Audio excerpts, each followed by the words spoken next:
Assalamualaikum warahmatullahi wabarakatuh.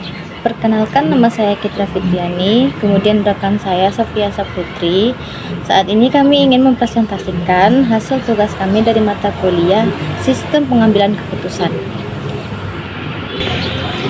Judul penelitian yang kami ambil ini yaitu penentuan penempatan strategis penghuni asrama 4 Cunda Korem 011 Loksmawe menggunakan metode Fazi AHP.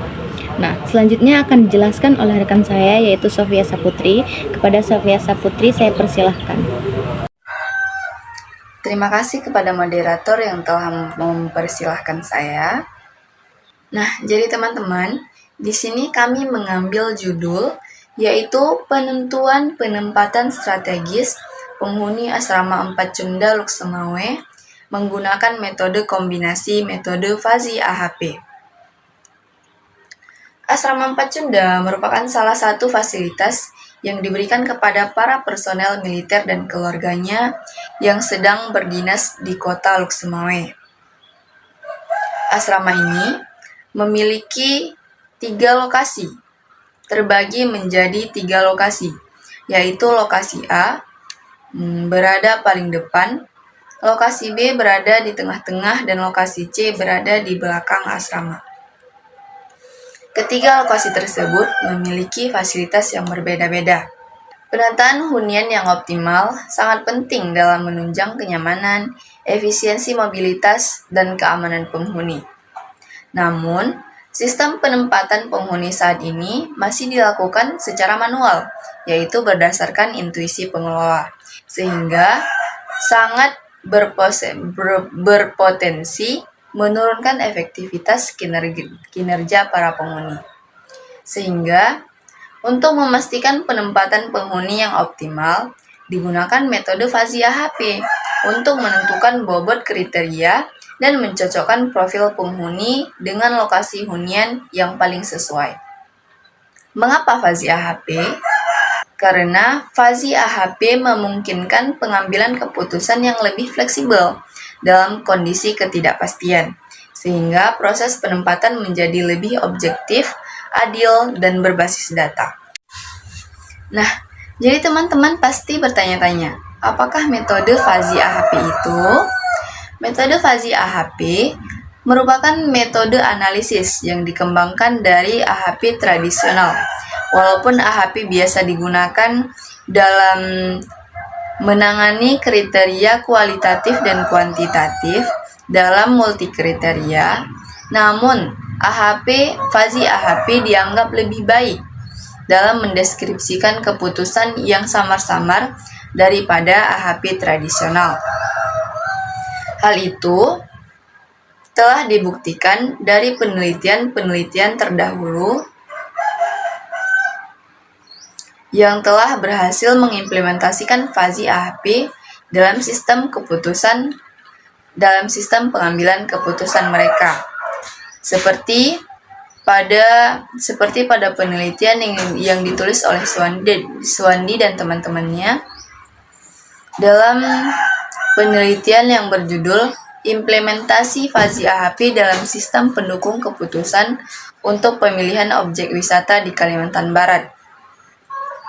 Penelitian ini membuktikan kapabilitas Fazi AHP dalam memberikan rekomendasi berdasarkan kriteria kompleks dan data yang tidak pasti. Sehingga, dari beberapa studi kasus, terlihat bahwa Fazi AHP merupakan metode yang kuat dan fleksibel untuk mengatasi masalah pengambilan keputusan multikriteria, terutama ketika melibatkan elemen ketidakpastian dan preferensi subjektif. Nah, selanjutnya, bagaimana sih tahapan metode Fazi AHP? Yang pertama, kita harus menentukan kriteria yang akan kita gunakan dan juga alternatifnya. Di sini kami telah menentukan 5 kriteria. Yang pertama, mobilitas tugas. Yang kedua, pangkat. Yang ketiga, jumlah anggota keluarga. Yang keempat, kondisi kesehatan. Dan yang kelima adalah lokasi rumah. Dengan ketiga alternatif yaitu lokasi A, lokasi B, dan lokasi C. di mana dari kelima kriteria tersebut dapat menghasilkan skor-skor bagi setiap penghuni, di mana 10 skor tertinggi akan mendapatkan lokasi A, akan ditempatkan di lokasi A.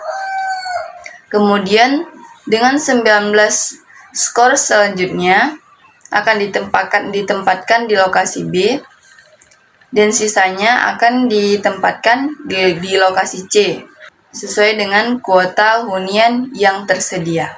Nah, setelah kita tentukan kriteria apa yang akan kita gunakan, selanjutnya adalah kita harus mendefinisikan skala dari Triangular Fuzzy Number-nya. Triangular Fuzzy Number atau TFN ini digunakan dalam proses klasifikasi yang terdiri dari 3 fungsi keanggotaan, yaitu lower yang terendah, medium di tengah-tengah, dan upper ataupun nilai tertinggi. Atau selanjutnya akan kita sebut LMU. Berikut adalah tabel dari skala Triangular Fuzzy Number-nya yang terdiri dari intensitas, nilai, keterangan, nilai TFN, dan kebalikannya. Setelah itu, kita harus menentukan perbandingan prioritas antara kriteria dengan skala TFN tadi. Nah, selanjutnya adalah kita harus mencari perbandingan prioritas antar kriteria dengan skala TFN. Dengan cara, kita harus menentukan bobot awal dari kelima kriteria yang akan kita gunakan. Bobot awal ini dihasilkan dari hasil observasi dengan pengelola asrama. Hasilnya, mobilitas tugas memiliki bobot yang paling tinggi yaitu 9. Kemudian pangkat 7, jumlah anggota keluarga 5, kondisi kesehatan 3, dan lokasi rumah bobot awalnya 1. Kemudian baru kita melakukan perbandingan antar kriteria. Seperti di sini yaitu mobilitas tugas dengan mobilitas tugas. Di sini mobilitas tugas 9 dengan mobilitas tugas 9, artinya sama. Hasilnya menjadi 1. Kemudian mobilitas tugas dibanding pangkat. Mobilitas tugas di sini 9. Cara perbandingannya itu dikurang saja ya teman-teman. Di sini mobilitas tugas 9, sedangkan pangkat 7. Selisihnya yaitu 9 kurang 7 sama dengan 2. Makanya hasilnya di sini 2. Kemudian mobilitas tugas dengan jumlah anggota keluarga hasilnya 4. Kemudian mobilitas tugas dibandingkan dengan kondisi kesehatan hasilnya 6. Dan mobilitas tugas dengan lokasi rumah hasilnya 8. Begitupun sebaliknya, mobilitas pangkat dengan mobilitas tugas yang tadinya 2 menjadi 1/2. Kemudian kondisi kesehatan dengan mobilitas tugas yang tadinya mobilitas tugas dengan kondisi kesehatan sama dengan 6. Kondisi kesehatan dibandingkan mobilitas sama dengan 1/6. Jadi nilainya itu dibalikkan. Begitupun dengan kriteria yang lain. Nah, setelah kita menentukan nilai LMU dari semua kriteria, maka kita akan ke langkah selanjutnya, yaitu menentukan batas sintetis Fuzzy yang akan dijelaskan oleh teman saya Kitra Fitriani. Kepada Kitra, saya persilahkan. Baik, selanjutnya akan dilanjutkan oleh saya, yaitu ada menghitung nilai total lower pada setiap kolom. Nah, untuk contohnya akan saya ambil dari nilai MT-nya, yaitu mobilitas tugas. Berikut merupakan rumusnya. Jadi, nilai lower dari setiap MT ini kita jumlahkan sehingga hasilnya didapatkannya itu 9,00. Nah, begitu juga dengan hasil pangkat, jumlah anggota keluarga, kondisi kesehatan, dan lokasi rumah. Setelah menghitung nilai total lower pada setiap kolom, kita lanjut mencari nilai total lower dari semua kriteria. Dari lower kriteria mobilitas tugas, pangkat, jumlah anggota keluarga, kondisi kesehatan, dan lokasi rumah. Berikut merupakan hasilnya. Lakukan juga cara yang sama untuk mendapatkan media dan uppernya, sehingga didapat hasilnya sebagai berikut yang ada di kolom ini. Nah, setelah mendapatkan lower, media, dan upper, kemudian kita lanjut menilai sintesis fuzzy pada lower. Nah, rumusnya sebagai berikut. Kita ambil contoh yang pertama pada mobilitas tugas. Nah, caranya yaitu nilai lower mobilitas tugas dikali 1 per total upper, sehingga didapatkan hasilnya yaitu 0,218978. Nah, lanjutkan saja dengan cara yang sama pada pangkat, jumlah anggota keluarga, kondisi kesehatan, dan lokasi rumah. Setelah mendapatkan hasilnya, kita lanjut untuk menghitung sintesis fuzzy pada media. Nah, rumusnya itu sebagai berikut, yaitu misalnya kita ambil contohnya lagi pada mobilitas tugas. Nah, nilai median pada mobilitas tugas dikali 1 per total median untuk mediannya ya, sehingga didapatkan hasilnya yaitu 0,350207. Lakukan juga sama seperti yang sebelumnya pada pangkat, jumlah anggota keluarga, kondisi keluarga, dan lokasi rumah. Nah, setelah mendapatkan hasilnya juga kita lanjut untuk menghitung sintesis fuzzy pada upper. Nah, untuk pada upper ini rumusnya sebagai berikut. Nilai upper pada mobilitas tugas ini dikali 1 per total lower, sehingga didapatkan hasilnya yaitu 0,5260742301. Nah, lakukan juga untuk pangkat, jumlah anggota keluarga, kondisi keluarga, dan lokasi rumah dengan rumus yang sama, sehingga hasil keseluruhannya sebagai berikut.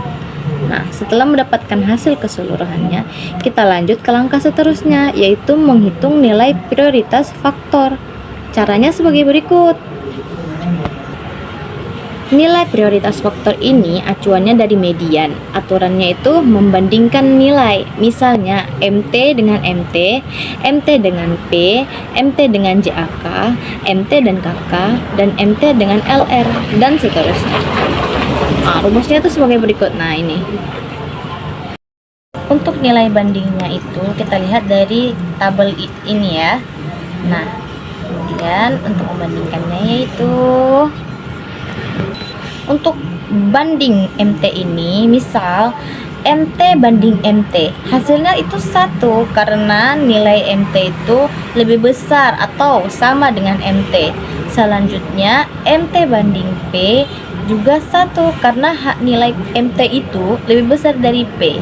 Kemudian untuk MT banding JAK itu 1 juga karena nilai MT itu lebih besar dari JAK. Nah, selanjutnya MT banding KK juga 1 karena nilai MT ini lebih besar dari K. Nah, begitu juga dengan MT banding LR juga 1 karena nilai MT itu lebih besar dari R. Kita lihat dari kolom sebelumnya. Nah, selanjutnya untuk contoh kedua kita ambil pada banding nilai P. Nah, nilai P banding nilai MT hasilnya 0,6871. Karena apa? Karena nilai P ini lebih kecil daripada MT. Nah, apabila lebih kecil kita gunakan rumus yang ini.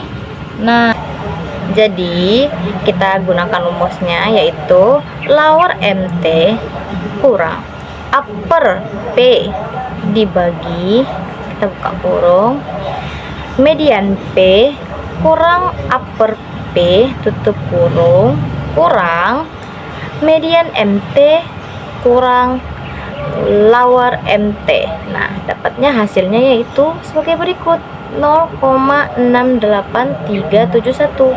Nah, untuk apabila lebih kecil kita gunakan rumus yang ini. Nah, selanjutnya P banding P itu 1. Karena nilai P ini seperti yang kita bahas sebelumnya lebih besar dari nilai P. Begitu juga dengan nilai P banding JAK juga 1. Karena apa? Karena lebih besar dari nilai P. Lakukan juga sama saja dengan P banding KK, P banding LR sama-sama 1 karena nilai P lebih besar dibanding nilai KK dan nilai LR. Nah, lakukan juga dengan cara yang sama untuk banding nilai JAK, nilai KK, nilai LR untuk mendapatkan hasil sebagai berikut. Nah, apabila sudah dilakukan semua, kita dapat nih hasilnya nih ya. Hasil dari bandingnya. Kita lanjut ke langkah seterusnya, yaitu langkah kelima, yaitu diversifikasi. Nah, untuk mencari nilai diversifikasi ini itu dengan cara menentukan nilai minimal dari vektor nilai. Nah, dalam mencari nilai diversifikasi itu, kita cari nilai minimal dari vektor nilai. Nah, hasil dari yang kita cari tadi. Kita cari nilai min dari masing-masing kriteria, sehingga dapatlah hasilnya yaitu sebagai berikut, MT sama dengan 1,00 karena hasil minimalnya itu adalah 1,00, kemudian untuk P ada 0,68, JAK ada 0,63 dan KK ada 0,02, kemudian LR ada 0,20. Selanjutnya kita lanjut ke langkah yang kelima, yaitu melakukan normalisasi vektor white value, yaitu ditotalkan nilai keseluruhan dari nilai diversifikasi. Nah, nilai diversifikasi tadi kita totalkan sehingga didapatkannya hasilnya yaitu 2,13. Nah, selanjutnya yaitu masing-masing dari nilai diversifikasi dibagi total sehingga didapatlah sebagai berikut. Nah, masing-masing dari nilai diversifikasi ini dibagikan dengan nilai total, yaitu 1,00 dibagi dengan 2,13 sehingga dapatlah hasilnya yaitu 0,46948. Nah, selanjutnya juga lakukan cara yang sama untuk mendapatkan P, JAK, KK, dan LR. Nah, sehingga dapatlah hasilnya yaitu sebagai berikut. Setelah kita dapat hasilnya yaitu kita lanjutkan ke langkah yang keenam, yaitu menentukan faktor value setiap kriteria, yaitu menentukan nilai minimal dan maksimal setiap kriteria. Nah, dari data yang pertama tadi, nah datanya itu kita cari mana nilai yang paling kecil dan paling besarnya, sehingga dapatlah nilainya yaitu mobilitas tugas dari data yang pertama itu, yaitu nilai maksimalnya adalah 5, sedangkan nilai minimalnya adalah 6. Nah, kemudian untuk pangkat, nilai minimalnya itu 1 dan maksimalnya itu 10. Selanjutnya untuk JAK, nilai maksimalnya itu 7 dan nilai minimalnya yaitu 2. Kemudian lanjut untuk data KK, nilai yang paling besar yaitu 1 dan yang paling kecil adalah 0. Selanjutnya untuk nilai untuk data LR, nilai yang paling besar yaitu 3 sedangkan yang paling kecil yaitu 1. Nah, sudah dapat nih nilai minimal dan maksimalnya. Selanjutnya yaitu menentukan nilai bobot vektor W berdasarkan persamaan sebagai berikut. Nah, rumusnya yaitu ini. Nilai A ini dikurang min dari nilai A, lalu per nilai maksimal dari A ini dikurang dari nilai minimal A. Nah, contoh nih, kita ambil yang data pertama nih untuk perhitungan mobilitas tugas, yaitu data dari data A ini yaitu 1 dikurang nilai minimal dari data mobilitas tugas bagi nilai maksimal dari mobilitas tugas dikurang dengan nilai minimal dari mobilitas tugas, sehingga dapatlah hasilnya yaitu 2,6. Nah, lakukan juga cara yang sama untuk menghitung data-data selanjutnya. Nah, sehingga dapatlah hasilnya sebagai berikut. Lakukan juga cara yang sama untuk menghitung pangkat, menghitung jumlah anggota keluarga, dan menghitung kondisi keluarga serta lokasi rumah. Selanjutnya itu menghitung total skor pada alternatif hasil penjumlahan sebelumnya. Kita kalikan dengan kriteria masing-masing. Nah, ini data yang sudah kita hitung nilai min max-nya. Nilai yang sudah kita hitung tadi. Dan ini nilai kriterianya. Nah, caranya itu kita ambil untuk data yang pertama, nilai kriteria MT ini dikalikan dengan nilai kriteria yang sudah kita cari tadi. Nah, ini kita tambah dengan nilai kriteria pangkat ini, kita kalikan dengan nilai pangkat yang sudah kita cari tadi, kemudian kita tambah juga dengan nilai kriteria JAK, yaitu jumlah anggota keluarga ini, kita kalikan dengan kriteria yang sudah kita cari tadi, kemudian kita tambah dengan nilai KK atau kondisi keluarga ini, kriteria keluarga, kita kalikan dengan kriteria keluarga yang sudah kita cari tadi, kemudian kita tambah dengan nilai LR yaitu lokasi rumah, kita kali dengan nilai kriteria lokasi rumah yang sudah kita cari, sehingga hasil penjumlahan yang kita dapatkan yaitu 1,938317. Nah, untuk mencari nilai skor untuk keseluruhan datanya, gunakan cara yang sama untuk pada data 2, data 3, data 4, dan data selanjutnya. Nah, setelah sudah kita dapat sudah dapat hasil yang penjumlahan skor, kita rankingkan nih. Nah, sehingga muncullah contoh dari ranking sebagai berikut. Ini rankingnya segini karena saya cuma ambil 5 data. Nah, selanjutnya untuk tampilan dari program perhitungan ini akan saya serahkan kepada rekan saya yaitu Sofia Saputri. Kembali saya persilahkan. Nah, berikut adalah tampilan dari program yang telah kami buat.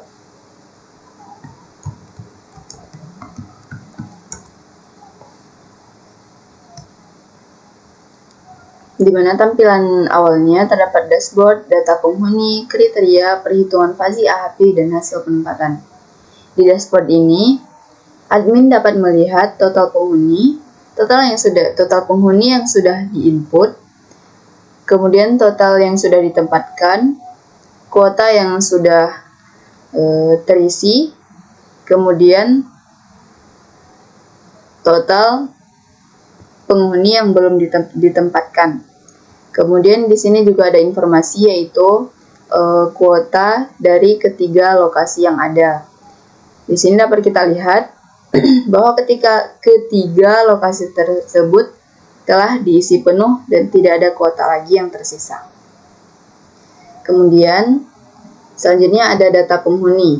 Dalam data penghuni ini, admin dapat melakukan aksi yaitu pengeditan ataupun penghapusan data penghuni yang telah diinput sebelumnya. Kemudian, admin juga dapat menambah penghuni. Selain itu juga, admin dapat mencari serta mereset data yang ada. Kemudian dalam tampilan kriteria, di sini merupakan halaman untuk admin menginput bobot yang telah dihitung sebelumnya. Kemudian setelah kita input, kita update bobot kriteria. Kemudian kita hitung fuzzy AHP-nya, hitung skor. Setelah menghitung skor, maka program akan melakukan penempatan otomatis, sehingga hasilnya di hasil penempatan.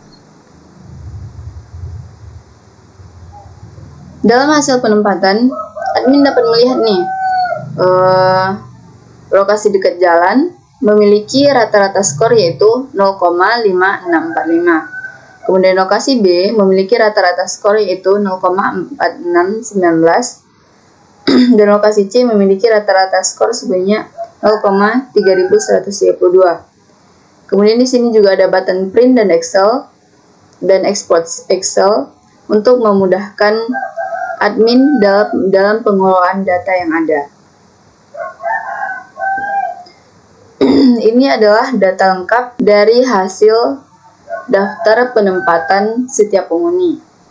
Di mana dalam hasil ini, data sebelumnya sudah ditampilkan dengan ranking sesuai dengan skor yang telah mereka dapatkan. Seperti halnya di sini yaitu ranking 1 sampai ranking 10 ditetapkan pada lokasi A. Ranking 11 sampai ranking 29 ditempatkan di lokasi B. Kemudian ranking 30 sampai ke 50 ditetapkan di lokasi C. Dengan keterangan yaitu NIP, nama lengkap, pangkat penghuni, lokasi yang ditetapkan, skor akhir, kriteria utama, dan juga tanggal penempatan. Nah, itu dia tadi penampilan dari program yang telah kami buat. Saya kembalikan kepada moderator. Baik, terima kasih kepada Sofia Saputri. Sekian dari presentasi kami. Apabila kami ada kesalahan, kami mohon maaf. Assalamualaikum warahmatullahi wabarakatuh.